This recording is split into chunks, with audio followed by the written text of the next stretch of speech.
Hola a todos los que nos estáis escuchando, familias, padres, madres, interesados en temas relacionados con la educación, el desarrollo y la crianza de vuestros hijos e hijas. Soy Marta Iglesias y bienvenidos al canal de podcast del Colegio Británico. Hoy tenemos una nueva charla que hemos denominado Inteligencia Emocional en Familia y para ello contamos con Lourdes Coscolín, maestra y coordinadora de la etapa de infantil, y Raquel de Villaceballos, orientadora en la etapa de infantil y primaria. Bienvenidas, chicas. Gracias, Marta. Gracias.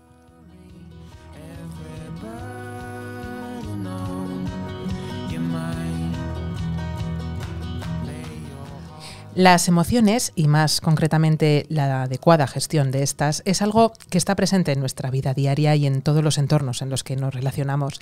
Sin embargo, es en la convivencia familiar donde juegan un papel fundamental cuando nos enfrentamos a discusiones, a conflictos o cuando un cambio se convierte en un reto para la familia.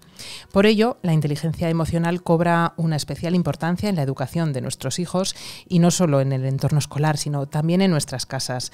La pregunta es, ¿sabemos exactamente qué es la inteligencia emocional y más aún, sabemos manejar nuestras propias emociones, especialmente en la relación con nuestros hijos, Raquel? Bueno, yo creo que afortunadamente a día de hoy ya es un concepto bastante extendido. La inteligencia emocional, más o menos todos sabemos a qué nos referimos, con más o menos matices. Es algo de lo que ya se viene hablando desde los años 80, cuando Goleman dio la definición, ¿no?, de la inteligencia emocional como la capacidad de reconocer sentimientos propios y ajenos, de motivarnos y de manejar adecuadamente las relaciones.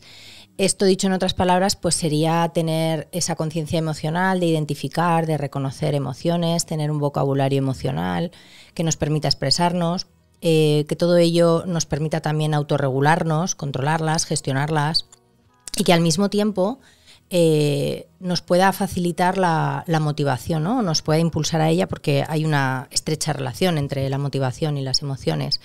Y además, y no menos importante, lo que es la competencia social que influye, ¿no? Pues la empatía, las habilidades sociales, todo esto al final está relacionado. Cuando hablamos de inteligencia emocional, estamos hablando de prácticamente todos los aspectos de nuestra vida en cuanto a relaciones, ya no solo en familia, sino con amistades, en el trabajo.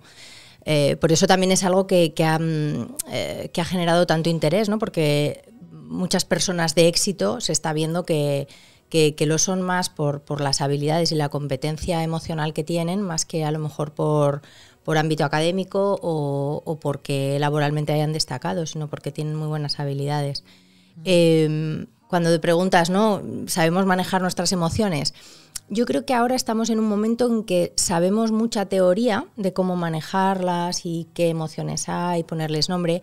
Ya no sé si somos tan capaces de ponerlo en práctica, sobre todo en los momentos más difíciles, ¿no?, de la convivencia familiar, cuando hay discusiones o cuando hay algún conflicto o simplemente en la educación con nuestros hijos. Entonces yo creo que es el primer paso. El primer paso es conocernos a nosotros mismos y empezar a ser conscientes de poner en práctica todas esas emociones que le ponemos nombre y que nos pueden ayudar, ¿no?, a manejar las situaciones del día a día, sobre todo con nuestros hijos, desde que son pequeñitos hasta que son adolescentes. Claro.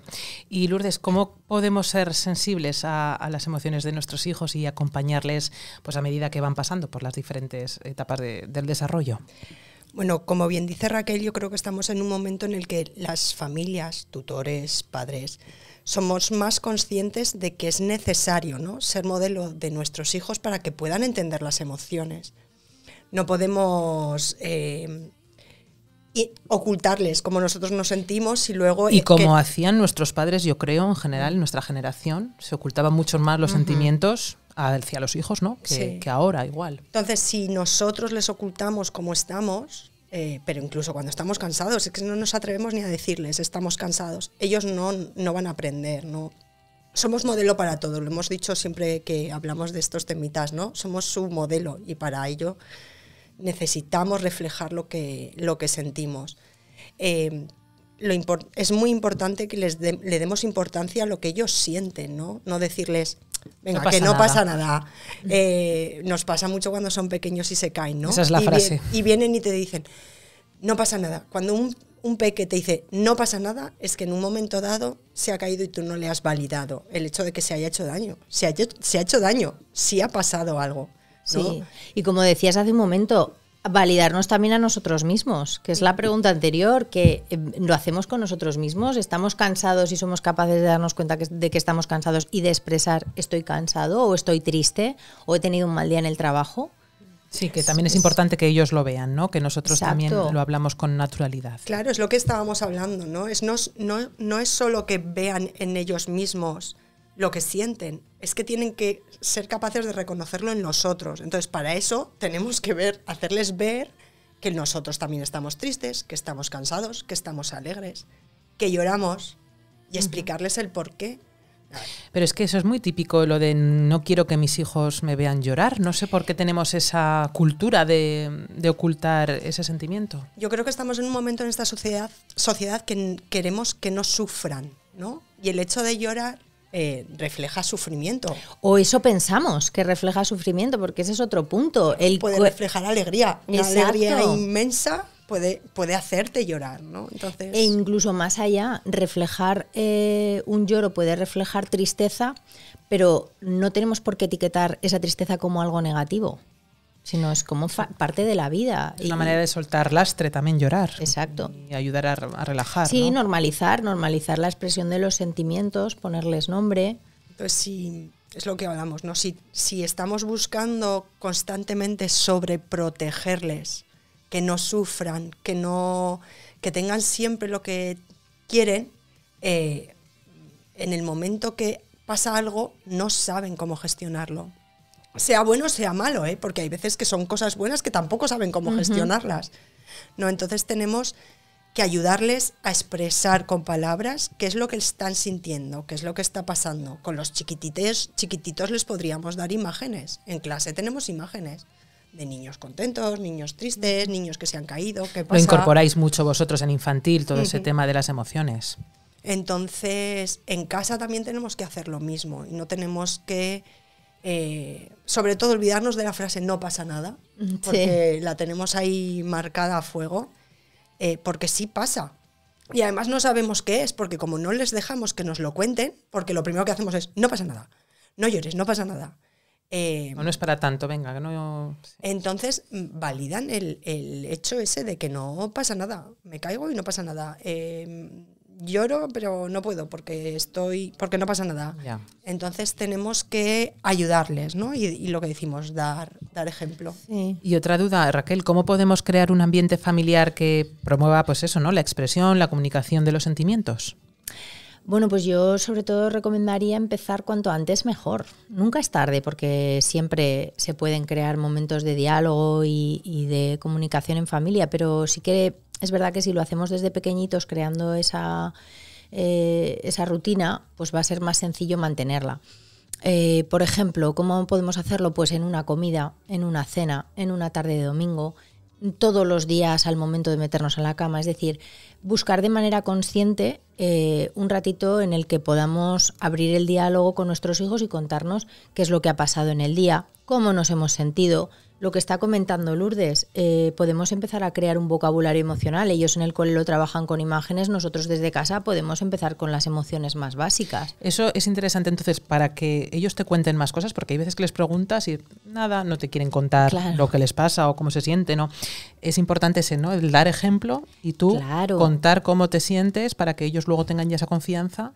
Claro, podemos empezar nosotros mismos por dar ejemplo contando cuántas veces contamos. Yo me pongo como ejemplo, yo no suelo contar lo que hago en mi día a día o lo que me ha pasado. Bueno, pues muchas veces lo cuentas a tu pareja, a tu marido, pero no lo cuentas a lo mejor con tus hijos y es un buen momento para tú mismo empezar a decir lo que has hecho, cómo te has sentido, si te has encontrado a una persona.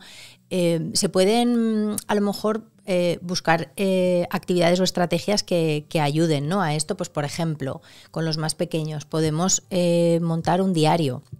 Un diario, bueno, pues en el que se puede hacer con un libro, se puede hacer con composites, mismamente en un sitio de la cocina, por ejemplo, si decidimos que lo vamos a hacer en el momento de la cena, y podemos empezar nosotros mismos. Pues hoy me ha pasado y lo escribimos, y cada uno que lo escriba, y eso da pie a comentarlo, a hablarlo.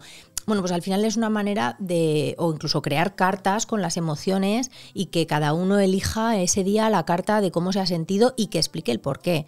Aquí, por ejemplo, en primaria utilizan el emociómetro, que también, bueno, pues es una herramienta muy útil para que ellos puedan expresar sus emociones, y eso da pie al diálogo. Si al final es buscar pues la excusa que nos sirva para tirar del hilo y poder abrir ese espacio de comunicación, que luego cuando haya alguna dificultad, algún reto, algún cambio, pues nos trasladamos de residencia o bueno, o los papás se van a separar y tenemos que hablarlo. Si tenemos un espacio donde solemos hablar las cosas, va a ser mucho más fácil. Además, el ejemplo es que siempre sale en todos los podcasts que vamos hablando, ¿no? Que el ejemplo es lo que más les ayuda para... El ejemplo y la forma en la que les hablamos. Hay veces cuando, como decías, Marta, no, es que no nos cuentan nada del cole, es que les preguntamos y no... Ellos tienden a, muchas veces lo sabemos, a contarnos algo negativo porque saben que ahí nos captan la atención, ¿no? Porque parece como que las cosas negativas siempre esperas que te sigan contando más, ¿no? Es súper gratificante que cuando salgan les preguntes ¿qué tres cosas buenas han pasado en el cole? O en la fiesta, de manera que lo positivo prevalezca sobre lo negativo, ¿no? Y normalmente se olvidan de lo negativo, o sea, porque enganchan. Pues es que hemos tenido esto, o hemos tenido partido y lo negativo se les olvida. Que no queremos que se le olvide, pero no queremos que siempre lo importante sea lo negativo, ¿no? Sí, o a lo que se le presta más atención. A lo que se le presta más atención. Uh-huh. Y oye, ¿y cómo podemos ayudar a nuestros hijos a que tengan un mejor control de situaciones difíciles en la toma de decisiones, Lourdes? Bueno, yo creo que lo hemos ido hablando un poquito, ¿no? A medida que hemos ido comentando, ¿no? Lo primero, evitar la sobreprotección. O sea, protegerlos del mundo es imposible. Es imposible porque va a llegar un momento en que no vamos a estar. Y deben enfrentarse a la frustración, o sea, deben enfrentarse a un no. Aún esto no puede ser ahora porque no puede ser. Porque primero se lo diremos nosotros como padres, pero es que luego se lo dirá un compañero y luego se lo dirá un profesor y tienen que aprender que eso existe y tienen que aprender a gestionarlo. Si no les ha pasado nunca, pues es cuando llegamos a los 16 y el primer no es un problema, ¿no? Fomentar la seguridad en sí mismos. Confundirse es importante para aprender. No es un error. El error es positivo porque nos ayuda a crecer. Sí, y eso que lo vean también en los mayores, ¿no? El reconocer cuando nos hemos equivocado, el pedirles perdón si hemos hecho algo que no está bien y ellos también yo creo que lo agradecerán. Claro, al final los niños, bueno, pues los mayores aprendizajes son por imitación y eso incluye también las emociones y el que nosotros podamos expresar cómo nos sentimos y ellos lo reconozcan, lo normalicen. Y sobre todo ahora con lo que decía Lourdes, ¿no? Con respecto al error y al fracaso, pues eso, no etiquetarlo como algo negativo, sino dejarles que se equivoquen, dejarles que tomen decisiones, aunque sean pequeñitos, que ellos vayan tomando sus decisiones, aunque se puedan equivocar y aunque nosotros lo sepamos, pero dejarles que sean ellos los que tomen la decisión. Pero cómo cuesta como padres hacer eso, ¿verdad? Sobre todo cuando lo estás viendo. Claro, cuando dices, no, que eso no va a ser así, que no. Sí. O deberías, tendrías, que ya te dije que... Pero no, al final ellos tienen que tomar su decisión y si se han equivocado, la mejor frase que le puedes decir es, bueno, en el momento que tomaste tu decisión pensaste que era lo mejor y ya has visto que no ha funcionado, esto te va a servir para la siguiente decisión que tomes, analizarlo de otra manera. Lo hablábamos antes nosotras, que en Estados Unidos, que igual es algo de nuestra sociedad, ¿no? Que en Estados Unidos es algo que se premia más, ¿no? El fracaso, o que por lo menos no se ve como algo negativo. Y hay muchas personas que montan empresas, fracasan, y no es como a lo mejor aquí en España que montas una empresa, fracasas y te dicen, pues mira, has metido la pata, o ha montado una empresa y no le... Allí es lo contrario, tenemos que nosotros como sociedad empezar a cambiar de pensar que el error o el fracaso es algo negativo, porque no lo es. Es una oportunidad de aprendizaje. Efectivamente, sí. ¿Algo más que añadir, chicas? Conclusión final. Acompañar. Yo creo que es lo más importante, acompañar, ¿no? En ese camino de ir entendiendo las emociones, que no son fáciles como adultos, muchas veces nos cuesta entenderlas, pero les tenemos que acompañar. Acompañar, normalizar, ser transparente. Muy bien. Bueno, pues hoy un placer como siempre esta charlita con vosotras. Raquel, Lourdes, nos escuchamos en el próximo podcast y a vosotros, familias, madres, padres, nos escuchamos en el próximo podcast del Colegio Británico.